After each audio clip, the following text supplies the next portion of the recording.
12 जून 1962 की सुबह जब जेल गार्ड रोजाना की तरह कैदियों के सेल की जांच कर रहे थे, तभी उनकी नजरें ठिठक गईं। 3 कैदी जो कुख्यात थे, सेल से गायब थे। अल्काट्राज की दीवारों को चकमा देकर फरार हो चुके थे। इस सनसनीखेज भागने ने पूरे जेल प्रशासन को हिलाकर रख दिया। नमस्कार दोस्तों, आशा करता हूं कि आप सब बढ़िया होंगे। स्वागत है आपका हमारे चैनल रोचक कहानियों में। अगर आपको भी ऐसी कहानियां सुनना पसंद है जो कि अभी तक अनसुलझी हैं, तो चैनल को सब्सक्राइब कर लीजिए। हम इस चैनल पे ऐसी ही कहानियां लाते हैं जो अभी तक अनसुलझी हैं। तो आइए जानते हैं इस रोमांचक और रहस्यमय अल्काट्राज से भागने के प्रयास की पूरी कहानी। सबसे पहले जानते हैं इस जेल के बारे में कि क्यों यहाँ से भागना असंभव था। अल्काट्राज जेल, जिसे दुनिया की सबसे सुरक्षित जेलों में से एक माना जाता था, एक ऐसी जगह थी जहां से भागना असंभव समझा जाता था। लेकिन 11 जून 1962 की रात को 3 कैदियों ने एक ऐसा साहसिक और रहस्यमयी प्रयास किया जिसने इतिहास को चौंका दिया। ये कहानी न केवल एक अविश्वसनीय जेल ब्रेक की है, बल्कि मानव इच्छा शक्ति, धैर्य और बुद्धिमानी की भी है। अल्काट्राज जेल के निर्माण की लागत लगभग 1 करोड़ 50 लाख अमेरिकी डॉलर्स थी, जब इसे 1930 के दशक की शुरुआत में बनाया गया था। आज के हिसाब से तो यह लागत लगभग 30 मिलियन से 35 मिलियन अमेरिकी डॉलर्स होगी। अल्काट्राज जेल, जो 1934 से 1963 तक सैन फ्रांसिस्को बे में स्थित थी, दुनिया की सबसे सुरक्षित जेलों में से एक मानी जाती थी और लोग इसे अभाग्य वाली जेल मानते थे। इसका मुख्य कारण जेल का स्थान था, जो ठंडे और तेज बहाव वाले पानी से घिरा हुआ था, जिससे तैरकर भागने की संभावना बहुत कम थी। जेल की संरचना बेहद उन्नत थी, जिसमें मजबूत स्टील की सलाखें और गार्ड टावर थे और कैदियों पर सख्त नजर रखी जाती थी। यहाँ देश के सबसे खतरनाक अपराधी रखे गए थे, जिनके कारण सुरक्षा बहुत कड़ी थी। जेल में कैदियों का जीवन भी बहुत कठिन था, जिसमें सीमित सुविधाएं और सख्त नियम लागू थे। 29 सालों में 14 बार भागने की कोशिशें हुईं, लेकिन अधिकतर कैदी पकड़े गए, मारे गए या डूब गए। ये मानसिक और शारीरिक अलगाव भी कैदियों के लिए एक बड़ा कारण था, जिससे वे महसूस करते थे कि यहाँ से बचना असंभव है। तो चलिए सबसे पहले उन 3 कैदियों से मिलते हैं जिन्होंने अल्काट्राज के अटूट कहे जाने वाले सुरक्षा घेरे को तोड़ा। पहले कैदी हैं फ्रैंक मॉरिस, एक ऐसा दिमाग जिसने इस असंभव सी दिखने वाली योजना को अंजाम तक पहुंचाया। फ्रैंक ली मॉरिस का जन्म 1 सितंबर 1926 को वॉशिंगटन डीएसी में हुआ था। 13 साल की उम्र में उन्होंने पहली बार अपराध किया और अपने शुरुआती साल जेल में कैदियों को खाना परोसते हुए बिताए। बाद में उन्हें मियामी बीच में भव्य चोरी, कार चोरी और सशस्त्र डकैती के लिए गिरफ्तार किया गया। उन्होंने फ्लोरिडा और जॉर्जिया में समय बिताया और लुइसियाना राज्य जेल से 10 साल की बैंक डकैती की सजा काटते हुए भाग निकले। 1 साल बाद उन्हें फिर से गिरफ्तार कर लिया गया और 20 जनवरी 1960 को अल्काट्राज भेजा गया।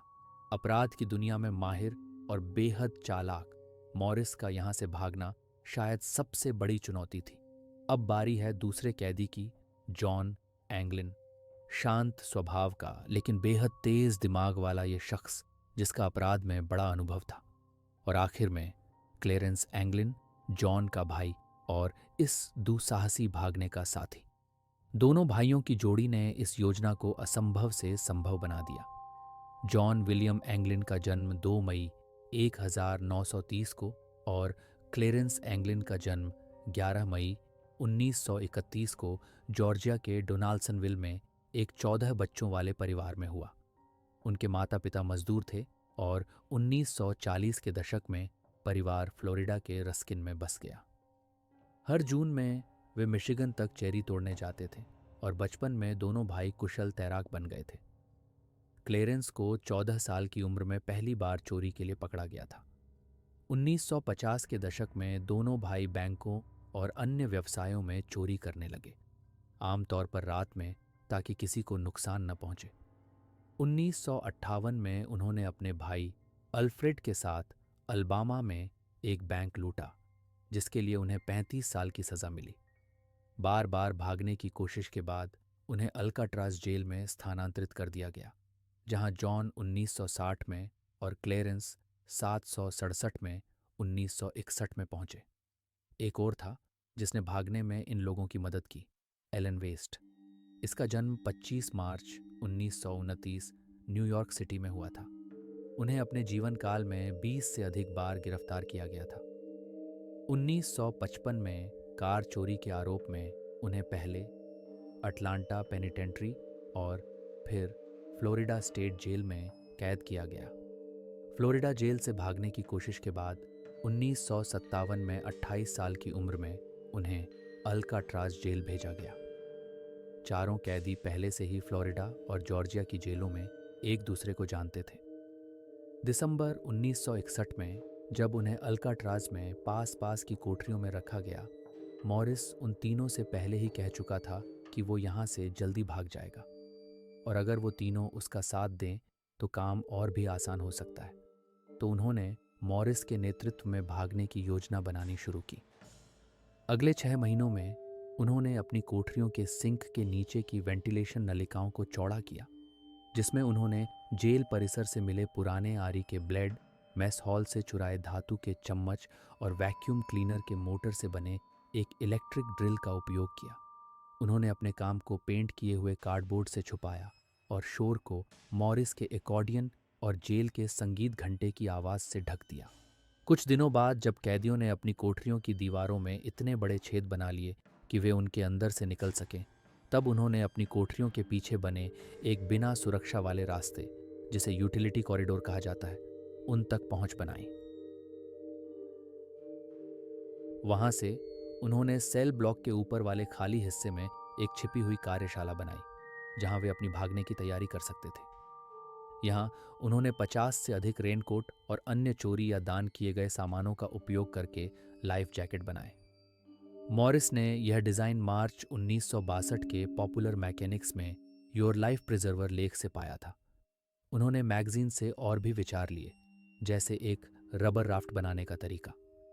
राफ्ट के लिए उन्होंने स्टीम पाइप से गर्मी का इस्तेमाल किया और प्लाईवुड और स्क्रू से चप्पू बनाए।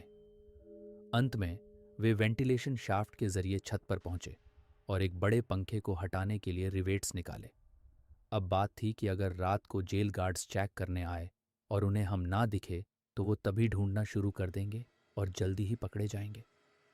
तब मॉरिस ने कहा कि वे अपनी अनुपस्थिति को छुपाने के लिए साबुन, टूथपेस्ट, कंक्रीट की धूल और टॉयलेट पेपर से नकली सिर का इस्तेमाल करेंगे। इन सिरों को असली जैसा दिखाने के लिए उन्होंने मेंटेनेंस शॉप से पेंट और नाई की दुकान से मिले बालों का इस्तेमाल किया। बिस्तरों पर तौलिए और कपड़े रखकर नकली सिर तकियों पर रख दिए गए, जिससे ऐसा लगा कि वे सो रहे हैं। 11 जून 1962 की रात को जब सारी तैयारी पूरी हो गई, उन्होंने अपनी भागने की योजना शुरू की। वेस्ट, जो चौथा कैदी था, उसने देखा कि उसने वेंट के पास टूटते कंक्रीट को मजबूत करने के लिए जो सीमेंट लगाया था वह सख्त हो गया था और वेंट की ग्रिल अटक गई थी। जब तक उसने ग्रिल हटाई और छेद फिर से चौड़ा किया, तब तक बाकी कैदी जा चुके थे। वेस्ट अकेला रह चुका था और वो पहले ही लेट हो चुका था। तभी उसने वापस अपनी कोठरी में जाकर सोने का फैसला किया।